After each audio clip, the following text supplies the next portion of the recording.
Hello and welcome back to the Scale Modelling Cafe. As you can see, I am back in Saudi. Flew back yesterday. Very tired today, actually, because I've got to get up at silly o'clock in the morning. So I got up early today after a long day of travelling, and yeah, I'm pretty knackered. But anyway, I thought I'd bring you a weekly update from Saudi.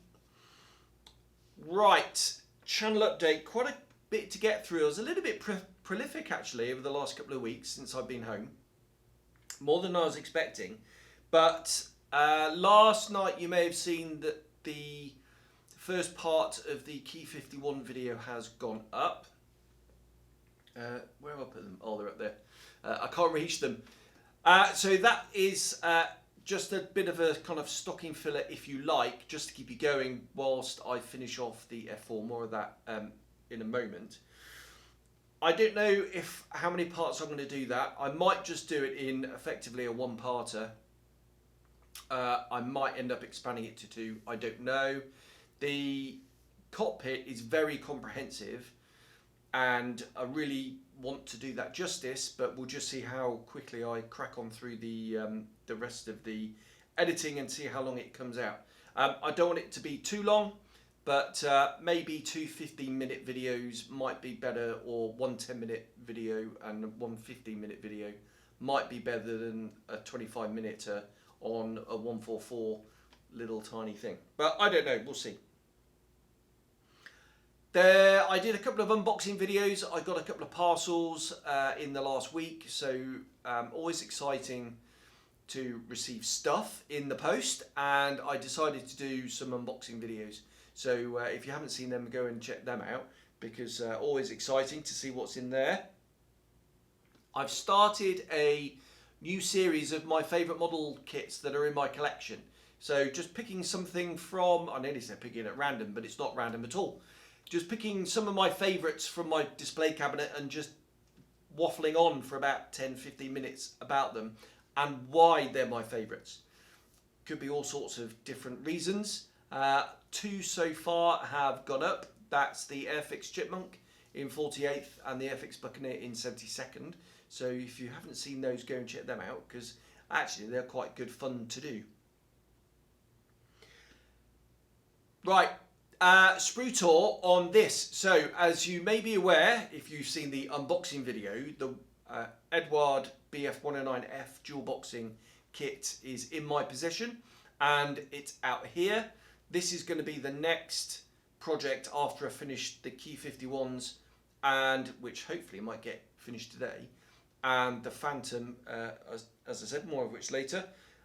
So I've videoed a sprue tour on that, and I'll put that up as soon as I've edited it, and hopefully today as I film this, which is Saturday. I'd like to get that up as soon as I can and offer my thoughts. Bluff, as we used to say, bottom line up front.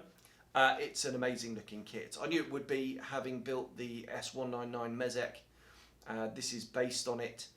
The surface detail is just superb. The cockpit detail is lovely. There's some real innovation bits. What I especially like is at the, well, you see it in the video, but on the cockpit, front of the cockpit, you have this kind of strange lump, if you like. That is actually the housing for the oleo legs, which have got this kind of rectangular bit on it, but that sets the rake and splay of the undercarriage, and it works a treat. It's quite tight putting it in there, I seem to remember from the Mezek, but it really does set the angle perfectly. So looking forward to breaking into that and getting started. What I've also done actually in that video is just very quickly go through some of the aftermarket bits. The spinner, I've got the spinner, I've got the exhausts. What else have I got? I've got some master barrel guns for it. I've got some Barracuda Studios, Barracuda cast. Aileron mass balances, which I think are brilliant because they've got a little plug on it. So you just drill drill a hole and then they just slot in and they're a lot stronger. So yeah, a few bits and pieces. So I thought I'd just go through those as well at the same time. Oh, and the brass in sort of gear bay thing. Yeah, so as soon as I've got that up, you can go and check that out. Right, on with the projects then. So the Key 51 Sonia, they're all painted, they're deckled. So just a very quick bit of weathering, satin varnish, and they'll be complete. Hopefully do that this afternoon. And then the F4. So I brought that with me, and I'll go through what other bits and pieces I brought with me later. I have here the masks from Nige for the tail, but also the Fun Decals, decal sheet. I got this because the one I'm probably going to do has got a few little markings on the tail and a couple of kill markings on the splitter plate, which I was missing. So I bought that. It's quite dear, but actually I quite fancy one of these kits for my own collection. So, and also, just in case Nige, because Nige has been very, very busy, just in case he couldn't manage to get them out to me, then, you know, the decals were a backup. But they're here, which means I can finish off the project. That's going to be next week's task. I'm only in work a couple of days this week, and then I've got a few days off. So I want to crack on and get that finished. Next up will be sorting out the tail, doing some weathering on the tail, and then it's just putting it all together, which hopefully won't take too long. That's the plan for that, and then hopefully the week after it'll be this. That's the plan on the that's the projects. Okay, I just thought I'd mention some of the other stuff I brought back with me. Obviously you've got that kit here. I've also got this kit here, which is the little Airfix Beaver. This is the first classic kit I've got. I've actually got the Domini, and I sent that tonight. She's going to do a few bits for me. But I really quite fancied this, actually. I want to do start up a 72nd scale Vietnam collection, and this is going to be one of the first ones. So I've gone out and bought it. I've done a sprue talk video on it. That'll be coming to the channel soon. I'm not just going to flood the channel with stuff. I do want to pace myself. I don't want to bore you too much. I have got a resin engine for it, and I've also got some extra decals for it as well. But the plan for this is going to be a full rescribe and rivet job, and try and elevate that bit of detail. And that's going to be quite fun to do, I think. So that's that. The other stuff I brought back with me, I mentioned in a previous video that Peter at Airscale had found somehow a stock of RB Productions tools, photo etch tools. So I got some because these things are amazing, and it was just too good an opportunity not to be missed. So I got the panel scribing tool. If you watched any of my videos, you'll know I use these all the time. So I've got some fresh ones here. In fact, sorry, what am I talking about? No, this that is what I'm talking about. Is this one, the Scribe Art file, specifically designed for panel lines. So the teeth only go down so far. Then there's like a barrier thing, yeah, they're brilliant, especially for getting around sort of tight leading edges over curved fuselages and things like that. So yeah, I've got another set of those. I got the, as I was just talking about, the Scribe R. These doing incredibly fine panel lines, perfect for something like this. Get that in shot without it falling over. So I bought another one of those specifically for that.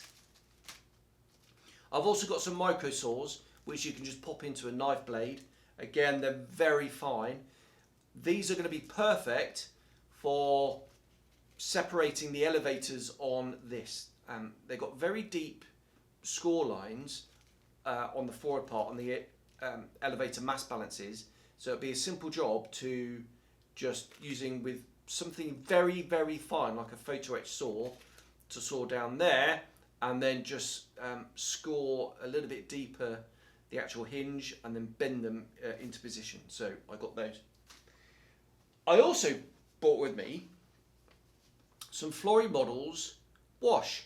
Now, I don't normally use this. I tend to use oils and things like that because I think they can blend better. But I did use these on a 1/32 scale Trumpeter F14 in the all over grey camouflage, and it worked an absolute treat. I've got a Tamiya F14 coming to the channel soon, and so I thought I'd just buy these and and have another go at that. The reason I kind of stopped using them is the contrast, really, but yeah, I just thought that would be quite good fun to use that. So I brought those back with me as well. That's it for the goodies. I've got some books and things, but yeah, I might do a review on one or two of those things that I brought back with me. We'll have to see. Okay, that's that. Right, on with the modelling news, and a fair bit to catch up on, actually. First off, Modelsvit, they've announced they're re-releasing the Antonov 124, but they've in 72nd scale, so that thing's going to be bloody huge. But they've updated it, so 80% of the plastic parts have been remoulded, and they're doing 3D printing wheels, landing gear, and bits on the tail as well to elevate the detail. That's going to be huge and a really impressive kit, especially now Modelsvit are just taking it to another level. I built one Modelsvit kit before. It was the Berry of 12. That was proper limited run, but Modelsvit have kind of left their limited run sort of stuff behind them and are now right up there with Special Hobby, ICM et al. Certainly their Mirage 2000s look absolutely stunning. So yeah, that's quite exciting, but who's going to buy that?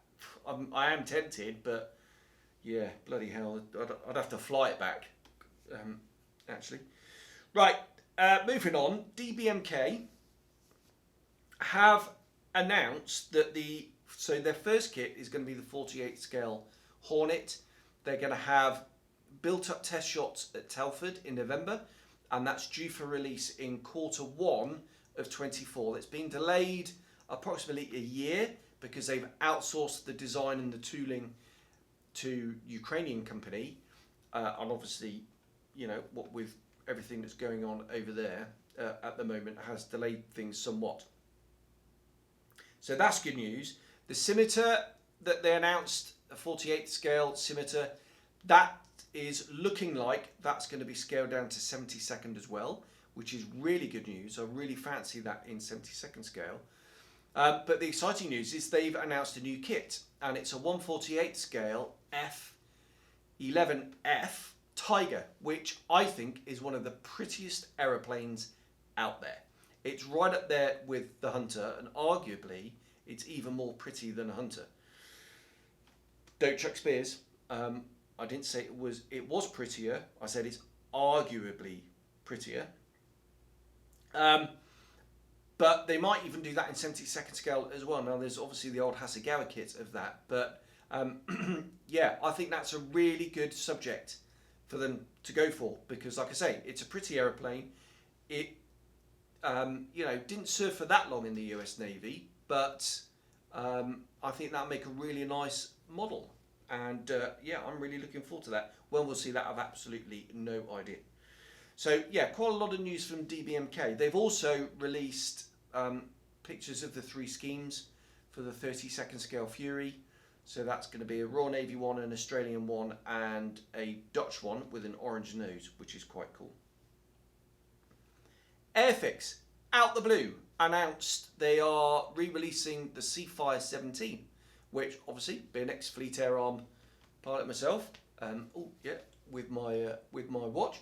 Yeah, really exciting. Out the blue, it's going to be quite expensive, about 30 odd quid, but the fact that they've announced that out the blue makes you wonder, doesn't it, if there's anything else that they've got lined up that they're going to re-release.